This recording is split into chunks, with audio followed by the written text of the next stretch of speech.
ہمارے ساتھ اس پر بات کرنے کے لیے موجود ہیں بریگیڈیئر ریٹائرڈ وقار حسن خان صاحب، دفاعی تجزیہ کار ہیں۔ Thank you so much for joining اس۔ یہ ہمارے کنسرنز تو ہمیشہ سے رہے ہیں وقار صاحب، اور خاص طور پر جو خطے کی صورتحال رہی جس کا ہم نے بھی احاطہ کیا کہ ہمارا کیا کیا کردار رہا۔ ایک وقت تھا جب ہمارے بارڈرز محفوظ ہوا کرتے تھے، اب ہمارے بارڈرز محفوظ نہیں رہے۔ ہمیں تو ریئلائزیشن تھی اس وقت بھی جب ہماری سائڈ سے 900 چیک پوسٹ ہوتی تھی، اس سائڈ پہ 100 چیک پوسٹ ہوتی تھی۔ کیا ویسٹ کو ریئلائزیشن ہے اس حوالے سے؟ اس میں آئی تھنک جو ابھی پیغام ہے یہ ریٹریشن ہے جو پہلے پالیسی رہی ہے، اور آہستہ آہستہ شاید افغان طالبان کو یہ سمجھ بھی آ جائے کہ خطے میں اگر آپ نے امن سے رہنا ہے، ڈیولپمنٹ کرنی۔ ابھی کل جو ہے انہوں نے بھی اپنا آئی تھنک یوم آزادی منایا، اور کم از کم اس کی پریڈ تھی، بیکاز دے تھنک کہ جی امریکہ سے انہوں نے غلامی سے نجات حاصل کی۔ اچھا، اور اس کی تصویریں بھی آپ نے دیکھی کس طریقے سے اس کو وہ سیلیبریٹ کر رہے تھے۔ لیکن الٹیمیٹلی افغان طالبان کو ریلائز ہونا چاہیے کہ 4 کروڑ افغان عوام ہیں جو کنسٹیٹیوٹ کرتے ہیں افغانستان کو، یہ صرف جغرافی خطہ نہیں ہے،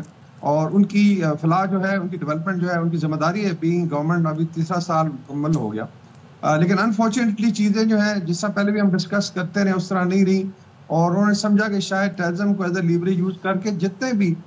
ممالک ہیں ان کے نیبرز ہیں ان سے کوئی کنسیشن ڈرا کریں، جس کا کوئی فائدہ نہیں ہوا، بیکاز زیادہ فالو پاکستان پہ آیا۔ اور کسی حد تک میں امریکہ کو بھی قصوروار ٹھہراتا ہوں، بیکاز جب یہ ابرپٹ ودرال ہوئے، جس آپ نے مینشن کیا، تو $7 ارب کا اسلحہ جو ہے وہ وہاں پہ چھوڑ دیا گیا تھا۔ اور ابھی کچھ رپورٹس ہیں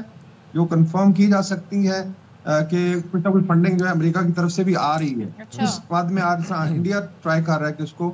ڈی اسٹیبلائز رکھے اور ان کو فنڈ کر رہا ہے۔ لیکن آرمی چیف کا جو پیغام ہے بڑا آئی تھنک سگنیفیکنٹ ہے، کہ ایک دفعہ پھر ان کو آفر کی گئی ہے کہ ریجن میں اگر آپ نے رہنا ہے افغان عوام کی، ڈیفینیٹلی ہمیں بہت زیادہ خیال ہے، ہمارے بہن بھائی ہیں، ابھی بھی کافی لاکھوں لوگ یہاں پہ مقیم ہیں، اور ہمارا ایک برادری کا رشتہ بھی ہے، آپس میں بردرلی ریلیشن شپ ہے، تو اس کو مد نظر رکھیں۔ اور اس میں ون ون سچویشن ہے۔ آئی ڈونٹ نو کہ ٹیررزم سے کیا لیٹ سے آپ اچیو کر سکتے ہیں، ٹارگیٹس ہیں دونوں، لیٹ سے سردیں ڈی اسٹیبلائز رہیں گی، ٹریڈ پہ امپیکٹ آئے گا، تو یہ ایک اچھا پیغام ہے آرمی چیف کی طرف سے۔ اچھا وقار صاحب، جو پینٹاگون نے تشویش ظاہر کی ہے، تشویش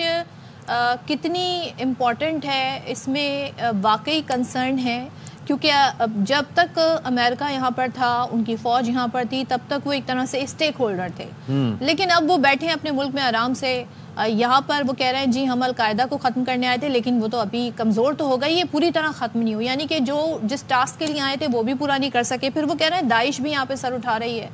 تو یہ کنسرن ان کے کتنے امپورٹنٹ ہے، یا یہ جسٹ ایک اسٹیٹمنٹ ہے؟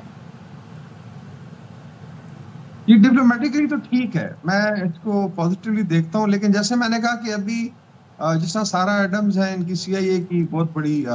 ٹارگیٹ اینالسٹ رہی، ان کا ابھی انٹرویو آیا ہے، وہ کہہ رہے ہیں $87 ملین تو ہر ہفتے یہ شپ کر رہے ہیں امریکنز، سوئٹزرلینڈ سے کابل آتا ہے جہاز، اور اوور پیریڈ آف 3 ایئر تو کہہ رہے ہیں $17 ارب یہ آلریڈی فنڈ کر چکے ہیں۔ ابھی کس مد میں ہے، ہیومینیٹیرین ایڈ ہے، ایک طرف سینکشنز کی بات ہو، تو تھوڑا سا میرے خیال میں dichotomy should be very very clear. لیکن امریکہ کی طرف سے یہ اسٹیٹمنٹ آنا، کیونکہ ان کے پاس کافی انالیسز ہوتا ہے، انٹیلیجنس رپورٹس ہوتی ہیں، اور خطے میں یہ چیزیں ہوئی ہیں، ایران میں اٹیکس ہوئے، داعش کے ماسکو میں ہوا،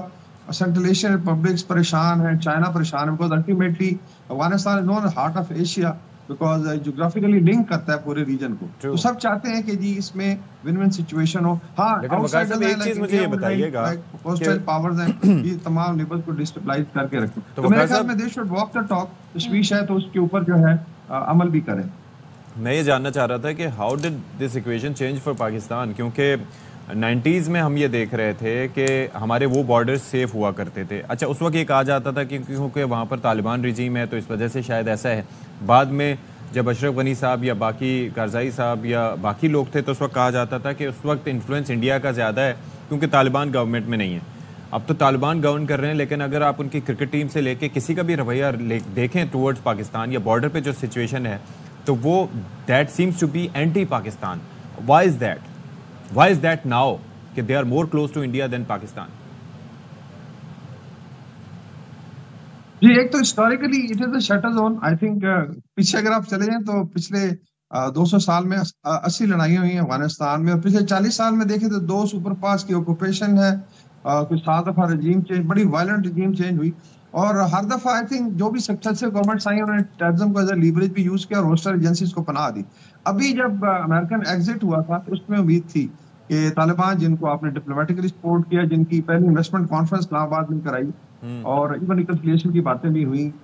تو اس میں ہمیں مدد کریں گے، لیکن انفارچونیٹلی دے آلسو تھنک پھر اس کے اندر جمپ کر جاتی ہیں باقی پاور تو ایک طرح کی سینکشنز ہے، انہوں نے افغانستان کو تقریباً بند کیا ہوا ہے اور وہ سمجھتے ہیں ایک ورشن سے اب کہہ لیں دھونس کے ساتھ وہ نیبرنگ کنٹریز کا ریلیشن شپ رکھ سکتے ہیں۔ اٹ از سرپرائزنگ کہ دلی میں ویسے کام نہیں کر رہی طالبان، جرمنی میں نہیں کر رہی، صرف شاید پاکستان، چائنا اور کچھ فرینڈلی کنٹریز میں کر رہی ہے، تو دے شوڈ ریئلائز کہ اس طریقے سے چیزیں نہیں چل سکتی، اور میرے خیال میں افغانستان پہ جو آفینسو آپ کی ڈپلومیٹک پریشر رہے گا، باقی جو آپ نے اپنے بارڈر کو ٹائٹ کرنا ہے، یہاں سے دہشت گردی کا خاتمہ کرنا ہے، انشاءاللہ کامیابی ہوگی۔ ٹھیک ہے۔